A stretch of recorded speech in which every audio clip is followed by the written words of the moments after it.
Hi students, welcome to English Madhyam. तो आपको पता ही है कि हम लोग एडुकेटिव पैटर्न बेस्ड एक्सरसाइजेस कर रहे हैं। ठीक है, इसकी एक पूरी प्लेलिस्ट भी बनी हुई है, उसमें आप रेफर कर सकते हो पुरानी वीडियोस को। और जो नई आ रही है इसको तो देखना ही देखना है। चलिए स्टार्ट करते हैं फिर। ये क्या है? क्लोज टेस्ट है। एक बार आप देख लीजिए, पूरा यहाँ से लेके यहाँ तक है। किसके बारे में है मैं बता भी दे रहा हूँ। ये स्ट्रे डॉग जो है, जो गलियों में कुत्ते होते हैं, सुप्रीम कोर्ट का जो डिसीजन आया है उनके ऊपर दिल्ली में, उसके ऊपर ये बेस्ड है। तो आप एक बार देख लो, ठीक है, फिर हम आगे देखते हैं। द स्ट्रे डॉग पॉपुलेशन, कौन सी पॉपुलेशन? जो आवारा कुत्ते, उनकी जो पॉपुलेशन है, is dash in the country. क्या हो रहे होंगे? बढ़ रहे होंगे, तभी तो इतना बवाल चल रहा है पूरे देश में।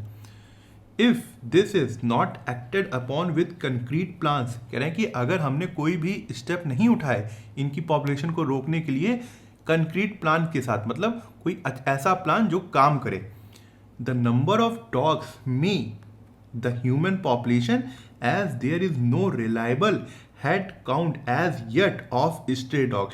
कह रहा है कि हो सकता है अगर हमने कोई भी अच्छा प्लान नहीं किया, कंक्रीट प्लान नहीं उठाए, मजबूत कदम नहीं उठाए इनकी पॉपुलेशन को रोकने के लिए, तो हो सकता है कि जो डॉग की पॉपुलेशन है वो ह्यूमन पॉपुलेशन को क्या कर देगी, क्रॉस कर जाएगी, आगे बढ़ जाएगी।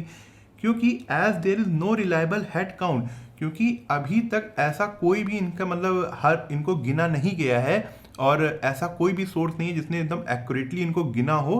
किनको गिना हो? स्ट्रे डॉग, जो ये जो कुत्ते हैं जो रोडों में जो डॉग्स घूम रहे हैं, उनको अभी तक सही तरीके से गिना नहीं गया है।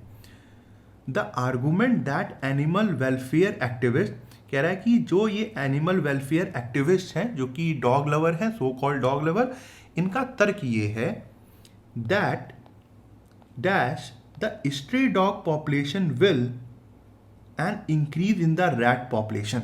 अब देखो क्या समझ में आया? तीन तीन डैश आ गए हैं, मतलब हमको समझ में नहीं आ रहा है, फिर भी अगर हम थोड़ा सा ध्यान दें तो एक मीनिंग निकल रहा है कि ये जो एनिमल वेलफेयर एक्टिविस्ट हैं, जो एनिमल की मतलब एक तरीके से रक्षा करते हैं, इनका तर्क ये है कि अगर इनकी पॉपुलेशन को घटाया गया, ये मीनिंग निकल रहा है ना, स्टेट पॉपुलेशन को, तो जो रैट की पॉपुलेशन है, जो चूहों की पॉपुलेशन है, वो बढ़ जाएगी। अच्छा, इज इलॉजिकल, कह रहा है कि ये इलॉजिकल है, इसका कोई मतलब नहीं है। क्यों ऐसा कह रहा है वो? Cats are the major predators of rat, क्योंकि जो बिल्लियां होती हैं वो होती हैं रैट को, वो प्रीडेटर होती हैं मेजर, मतलब वो हंटिंग करती हैं रैट्स की, उनको मारती हैं, डॉग्स नहीं करते। As birth control methods on dogs have not made much of an impact on the canine population. कह रहा है क्योंकि जो बर्थ कंट्रोल का मेथड था, सबको पता है बर्थ कंट्रोल मेथड क्या होता है, उससे क्या हुआ, कुछ ज़्यादा फर्क नहीं पड़ा इनकी पॉपुलेशन में। It is our bounded duty to protect human life, कह रहा है कि ये हमारा एक तरीके से नैतिक कर्तव्य है कि जो ह्यूमन लाइफ है उनको बचाना। क्यों? क्योंकि अगर जो डॉग्स की पॉपुलेशन बहुत ज़्यादा बढ़ जाएगी तो कुछ ना कहीं हमले होंगे, और हमने देखा भी है कि किस तरीके से छोटे बच्चों के ऊपर उन्होंने एक तरीके से झुंड के साथ उनके ऊपर अटैक किया, और दिल्ली में ऐसी 3-4 घटनाएं या 5-6 घटनाएं हो गई हैं, जिसकी वजह से सुप्रीम कोर्ट बाध्य हो गया था इस तरीके का डिसीजन लेना। क्यों? क्योंकि कल को बहुत बड़ी अगर घटना घट जाती है तो ब्लेम क्या कहते हैं, डिपार्टमेंट्स के ऊपर आएगा, ब्लेम पूरे सिस्टम के ऊपर आएगा कि इतनी बड़ी बड़ी घटना हो रही है फिर भी आप कुछ कर नहीं रहे।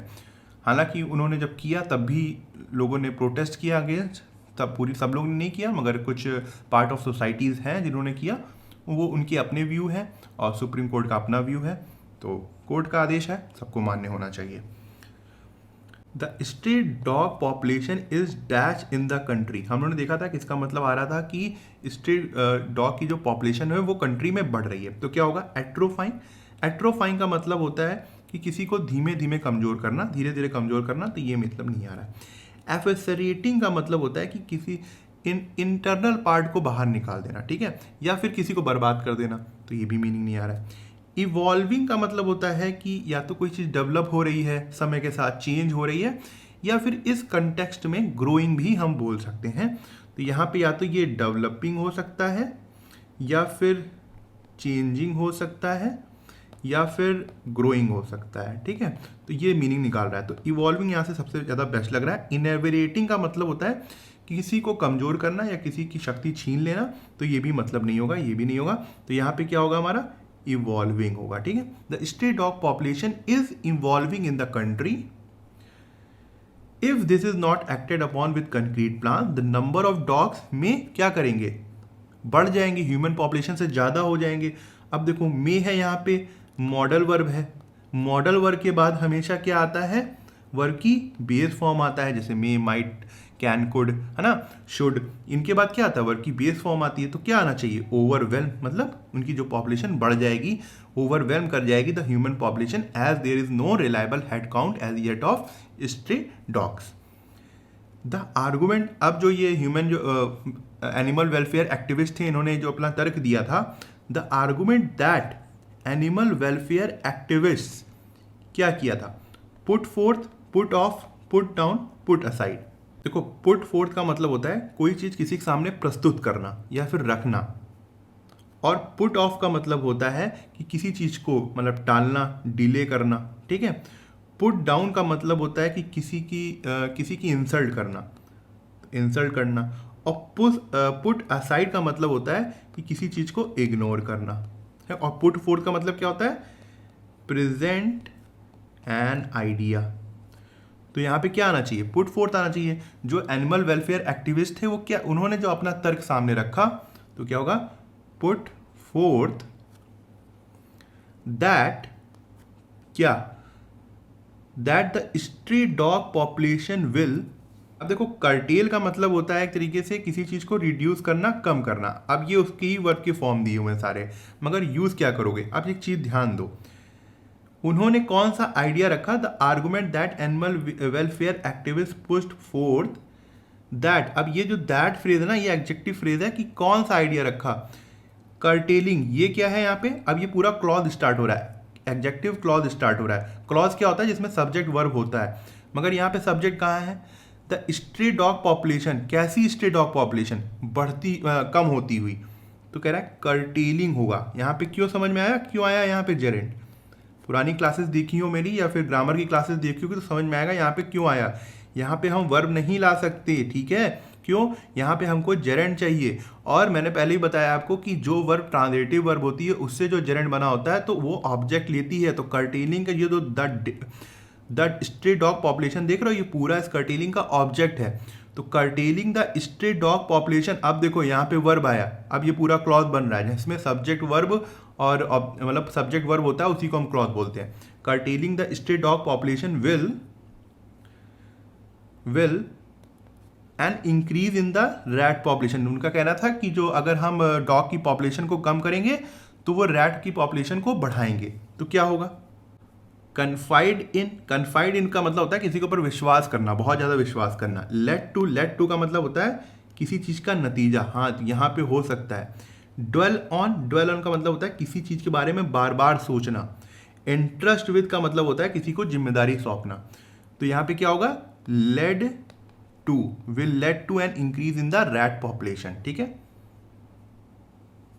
अब ये 6th वाला करिए, ये पैराजम्बल है, छोटा है तो सही होना चाहिए, एक बार ट्राई जरूर करिएगा, ऑप्शन देख लीजिए। चलिए, besides it is also an occasion to commemorate the signing of the Ramsar convention on wetlands in 1971। कह रहा है कि इसके अलावा ये समय है इसको याद करने का, किस चीज़ को, रामसर कन्वेंशन ऑन वेटलैंड, जो ये एक्ट जो साइन हुआ था 1971 में, इसको भी याद करने का समय है। वर्ड वेटलैंड डे, वेटलैंड क्या होते हैं, जो हमारे तालाब हो गए, झील हो गए, दलदल हो गए ना, इनको हम वेटलैंड बोलते हैं। कह रहा है word wetland day is celebrated on 2 फरवरी। हम हर साल वर्ड वेटलैंड डे को 2 फरवरी को क्या कहते हैं, सेलिब्रेट करते हैं। To raise awareness about the critical importance of wetlands. क्यों सेलिब्रेट करते हैं, कि हम लोगों के अंदर एक तरीके से जागरूकता जगा पाएँ कि इनका जो वेटलैंड्स का क्या इंपॉर्टेंस है हमारे इन्वायरमेंट में, इसके बारे में हम लोगों को बता पाएँ। Unfortunately, these valuable wetlands are disappearing 3 times faster than the forest area। कह रहा है कि दुर्भाग्य से ये जो इतने इंपॉर्टेंट वेटलैंड्स हैं जिनकी वैल्यू बहुत ज़्यादा है इकोसिस्टम में, ये 3 गुना ज़्यादा रफ्तार से ख़त्म हो रहे हैं कि फॉरेस्ट के मुकाबले। जो फॉरेस्ट जितनी तेज़ी से ख़त्म हो रहे हैं उनके 3 गुना ज़्यादा रफ्तार से वेटलैंड्स ख़त्म हो रहे हैं। The convention upholds the wetland as the world's most economically valuable ecosystem. जो कन्वेंशन है ये जो 1971 में साइन हुआ था, कह रहा है कि ये जो कन्वेंशन है ये मानता है कि जो वेटलैंड्स हैं वो बहुत ज़्यादा इम्पॉर्टेंट हैं इकोनॉमिकली भी, क्योंकि मतलब है कि जैसे वेटलैंड में जैसे तालाब हो गई, झील हो गई, तो वहाँ पे फिशेस होंगी, क्रैब्स होंगे और भी चीज़ें होंगी, तो वहाँ पे उनकी पॉपुलेशन बहुत होती है, तो इससे भी इकोनॉमी भी चल रही है, फिशिंग इकोनॉमी भी चल रही है, तो कह रहा है इसलिए इनकी इकोनॉमिक वैल्यू भी बहुत ज़्यादा है। ठीक है, पहला सेंटेंस क्या होना चाहिए? पहला सेंटेंस वही होगा जहाँ से मेन टॉपिक इंट्रोड्यूस होगा। मेन टॉपिक क्या है, मेन चीज़ क्या है? वेटलैंड है, और वेटलैंड कहाँ से इंट्रोड्यूस हो रहा है? बी से इंट्रोड्यूस हो रहा है, तो बी होगा। दिख रहा है ना, world wetland day is celebrated on 2 फरवरी। ठीक है, अब ए को देख लो, कह रहा है इसके अलावा हम इस दिन 2 फरवरी को हम 1971 में हुए रामसर कन्वेंशन जो हुआ था उसको भी याद करते हैं। कमेमोरेट का मतलब याद करना, तो ये होगा बी ए।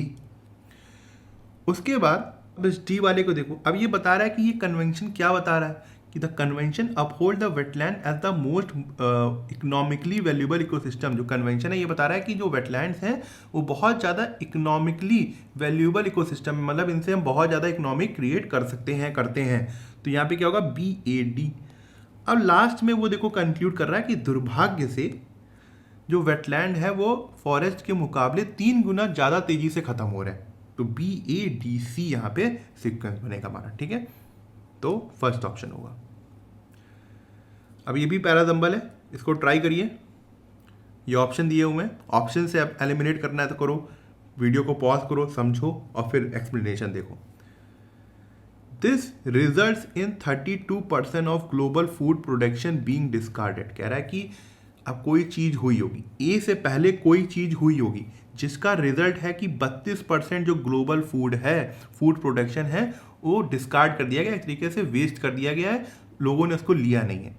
समझ में आ रहा है? तो ये ए तो हो नहीं सकता पहला सेंटेंस, तो अब देख लेते हैं, ए वाले को हटा देते हैं, सी गया। ठीक, अब बी को देखो, in a world where more than 700 million people suffer from hunger this scale of waste is unacceptable. कह रहा है कि ऐसी दुनिया में जहाँ पे 700 मिलियन लोग भूख के मारे तड़प रहे हैं, सफ़र कर रहे हैं, परेशान हो रहे हैं, इस स्केल का वेस्ट, मतलब इस इतना ज़्यादा जो वेस्ट हो रहा है ये अनएक्सेप्टेबल है, ये स्वीकार्य नहीं है। अब कितना ज़्यादा वेस्ट, इसका मतलब वेस्ट की बात हुई होगी उससे पहले। देखो ए भी है, 32% ग्लोबल वेस्ट की बात कर रहा था, तो बी भी हमारा पहला सेंटेंस नहीं हो सकता। Food loss and waste represent one of the most pressing challenges to sustainable global food system. कह रहा है कि ये जो फूड लॉस और वेस्ट है ये एक बहुत बड़ा चैलेंज है सस्टेनेबल ग्लोबल फूड सिस्टम के लिए। मतलब जो ये पूरा ग्लोबल फूड सिस्टम है, जो हम फूड लॉस और ये वेस्ट देख रहे हैं, इसके लिए बहुत ज़्यादा चैलेंजिंग बात है, मतलब बहुत ज़्यादा परेशानी की बात है। ठीक है, तो सी एक तरीके से इंट्रोड्यूस तो किया है इसने फूड लॉस और वेस्ट को, मगर अभी हम तुरंत नहीं सोचेंगे कि ये पहला ही हो गया, है ऑप्शन है ये। According to the estimates of the Food and Agriculture Organization of the United Nation and United Nation Environment Programme, किसके मतलब FAO और UNEP के अनुसार 13% जो फूड है, 13% ऑफ फूड प्रोड्यूस ग्लोबली, जो पूरी दुनिया में प्रोड्यूस होता है उसका 13% is lost before it reaches the retail stage. कह रहा है कि वो खराब, एक तरीके से लॉस्ट हो जाता है, खराब हो जाता है जब तक वो रिटेल स्टेज में पहुंचता है। इसका मतलब ये है कि मान लो कि धान है, ठीक है, वो 1 ट्रक धान जो है वो खेत से चली, अब खेत से चली तो मान लो कि वहाँ पे कहीं एक्सीडेंट हो गया या फिर कुछ समस्या ऐसी आ गई कि कम से कम 100 बोरी जो धान था वो खराब हो गया। ठीक है, तो कह रहे हैं कि रिटेल से पहुँचने के पहले ही खराब हो जाता है, ऐसे ही 13% खराब हो जाते हैं। While an additional 19% invested at the retail. अब मान लो आप गए, आप रेस्टोरेंट में बोला आपने कि भाई 2 प्लेट खाना लेके आओ, अब आपको भूख लगी, आप 2 प्लेट खाना खाना चाहते हो, मगर आपने खाया नहीं, आपका एक ही पेट भर गया। अब वो जो 1 प्लेट है वो तो कोई खाएगा नहीं, वो हो गया वेस्ट। अब ऐसे ही आप जैसे लोग, कम करोड़ों लोग हैं, अब करोड़ों लोगों ने 19% वहाँ पे ही दुकान में ही वेस्ट कर दिया। Food service and house hold level, तो वही कह रहा है कि जो 19% जो अलग से है वो या तो रिटेल शॉप में खराब हो जाता है या फूड सर्विस में खराब हो जाता है। जैसे जोमेटो वाले हैं, क्या आपको लगता है कि हर डिलीवरी वो टाइम पे करते होंगे और हर डिलीवरी एकदम सही जगह होती होगी? अरे 0.1% तो खराब होता ही होगा ना।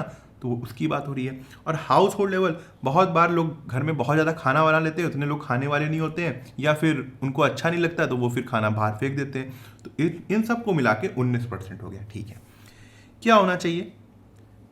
पहला सेंटेंस देखो, सी जो है वो फूड लॉस और वेस्ट के बारे में पहले बता रहा है कि ये सस्टेनेबल ग्लोबल फूड सिस्टम के लिए बहुत ही चैलेंजिंग है। उसके बाद अगर हम डी को देखें तो अब वो वहाँ पे क्या कहते हैं, डेटा लेके आ रहे हैं कि ये जो फूड लॉस और वेस्ट है, अब देखो लॉस और वेस्ट में अंतर है। लॉस क्या होता है कि जब वो रिटेल स्टेज के पास पहुँच रहा है तब लॉस हो रहा है, और रिटेल स्टेज में जो फूड खराब हो रहा है उसको हम वेस्ट बोल रहे हैं।